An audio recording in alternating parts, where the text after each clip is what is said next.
What's up, guys? So in my review of the R2 blaster here, it has a longer, more Chinesey kind of name, but I'll just call it the R2. In the review for the R2, I went over how the magazine that comes with the blaster isn't the greatest. It uses a double stacked magazine and also a odd size of dart that's not used in anything else other than the odd Chinese blaster. So I modified the magazine to use it as an adapter. You can now just take the Talon mag, pop it in, and you're good to go. When you want to load the blaster, you can either take the whole thing out, or you can just take the Talon mag out. It just friction stays in, so it's not going anywhere. It's also a very easy mod to do, and does not require a 3D printer. This basically allows you to do it without needing one. So to start out, the magazine comes sort of solvent welded together, and there's some clips on the inside.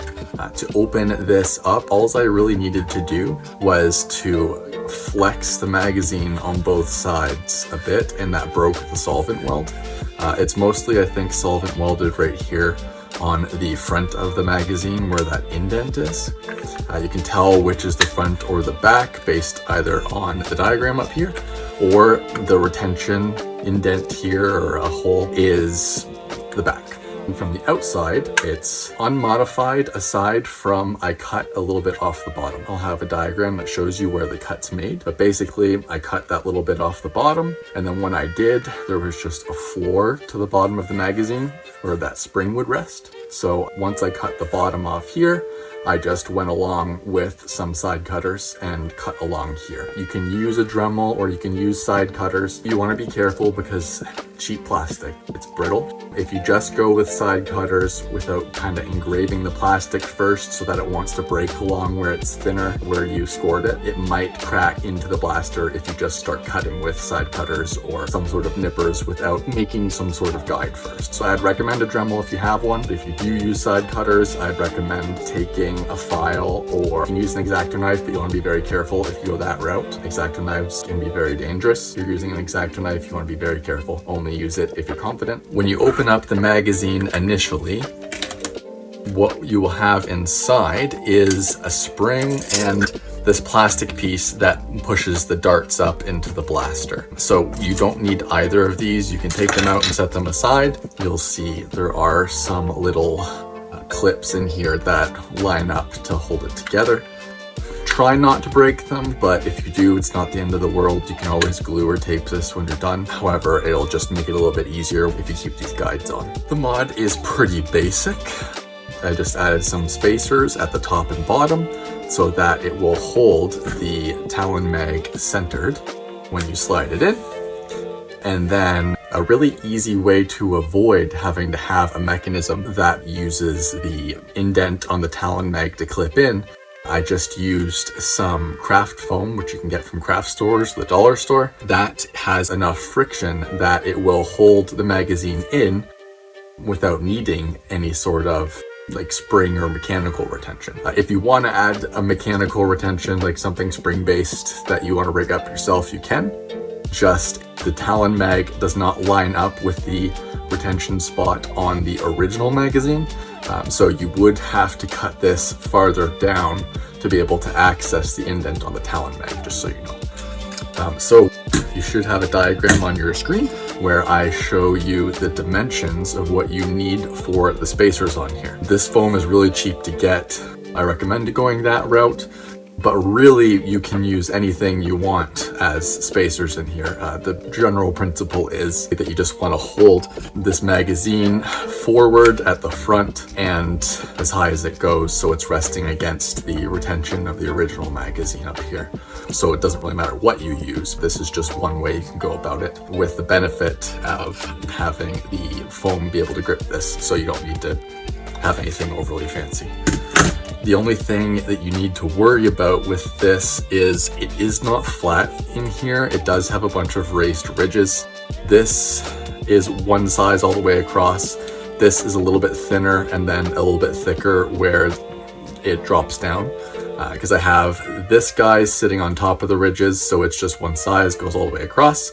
This guy's sitting between these two ridges here. And then this guy is on a ridge and not on a ridge. So basically just to keep it kind of level, I had to shim it here. But that makes it sound more complicated than it really is. It doesn't need to be overly precise. I actually have these guys here a bit thinner, just so it's easier to initially get the magazine in.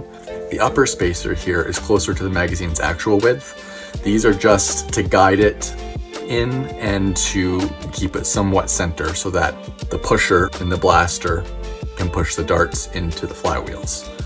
So with this, honestly, if you're a millimeter, half a millimeter off, it doesn't need to be super precise. Likely won't be using the same material as I did for this. It's called claw plate, which is for Gundam models. So you likely won't have that offhand, but it's just ABS plastic.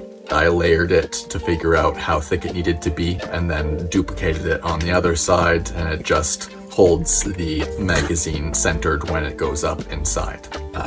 Then the extra benefit of using foam as the spacer at the back is, one, it grips like I mentioned, but also because it's flexible, it doesn't need to be super precise either. It's going to allow you to squeeze the magazine in and then it will compress as much as it needs to. I used 3 layers of this craft foam. Like I said, it should be pretty readily available at craft stores or in dollar stores even, so that should be easy to get. So it's very straightforward. You can see what dimensions I used, but really you can just play with it.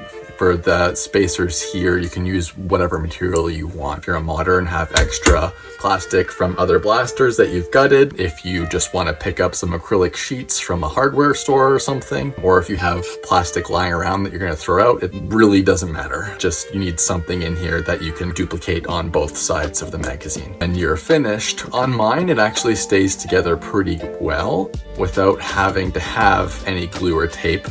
However, I'll probably just put a little bit of tape along the seam just to hold it together a little stronger. When you have it in the blaster, it holds it together even more and you don't need to remove it after that. But if you are in a rush and you try to force this up past the top, it will just separate it. It's not going to do anything, but it would be a hassle. It's pretty easy with the foam. It doesn't fall out or anything. I found it is a lot more reliable. The fire rate is better because these magazines are better, so it's pretty good. If the blaster becomes popular enough, someone will have a more official kit for it, but I'm a fan myself of the old DIY modding style, so I wanted to do it this way. The only other thing that needs to be done, which is also very simple, I didn't do anything complicated with this at all. I started using the plastic sheets here just to extend the pusher on this. Because it is too short for half-length darts, it will push them forward but not far enough. So I started using those plastic sheets and spacing it out like I did with the clip or magazine. But then I ended up realizing that using the foam for this is easier. Basically, it gives you more leeway because it compresses, just like with retaining the magazine. For the very end of this, use foam. So mine might not need to be as precise as if you're just using plastic. But basically, if you need to extend your pusher, you're just adding more plastic to the end of the piece that moves out, just so it can push it far enough into the flywheels of the blaster. If it's too short, it's just not going to go in far enough for it to grab your darts. So that's not a difficult thing to do. That you can, if you're using a material where you're stacking it, you can just kind of add a bit, try it, add a bit, try it until it works. You just want to make sure that whatever you're adding isn't too wide, because you don't want it to hit the guides, because then that will stop your pusher from moving forward, and you don't want to like break the gears inside the pusher or something like that. For performance metrics, I found that you get around 90 to 100 FPS firing the blaster in short bursts. If you go full auto and just empty the magazine, which doesn't take long at all, it does lower your performance a bit. I'll include the exact numbers on the screen as well. I found the firing rate's pretty solid too. If you upgraded the blaster to a 2S LiPo or 3S, you would definitely be able to improve the performance even more. I don't know if the motors would be able to handle 3S, but definitely 2S. However, I found that the performance is pretty solid as it is. It would be great for a war or a HVZ type game. You wouldn't have to worry about hitting the cap. And then the other limitation is the battery tray is right here. So you're really limited on space there. It would be tough to find a good LiPo that would fit. However, if you can, it seems like the wiring is good enough in the blaster that it should be able to at least handle 2S, probably 3S as well. However, I don't know with the motors they used if that will work with the pusher and with the flywheels, but it works pretty good as is. If you wanted to upgrade it to newer motors in the pusher and in the flywheels, or just in the flywheels, and use a LiPo battery, you can, but you will likely have to extend this battery tray or rewire it so you can put on a battery stock or something. As it is, out of the box, switching to half-length darts, it just opens you up to be able to buy whatever darts you want. If you're in the States, you can get those Dart Zone chili darts. I normally find that the chili darts aren't as compatible with a lot of aftermarket blasters as the darts that you can get from Worker. I find Worker's darts usually work best over all the Dart Zone darts. Aside from the bamboo darts, they are more so oriented just towards Dart Zone blasters. The sizing must just be a little off. With this, they didn't feed as well. The Worker darts definitely worked better. So hopefully this helped you guys out. I'm definitely gonna use this. I think it's a nice little pistol, and yeah, hopefully this makes it more viable for you as well.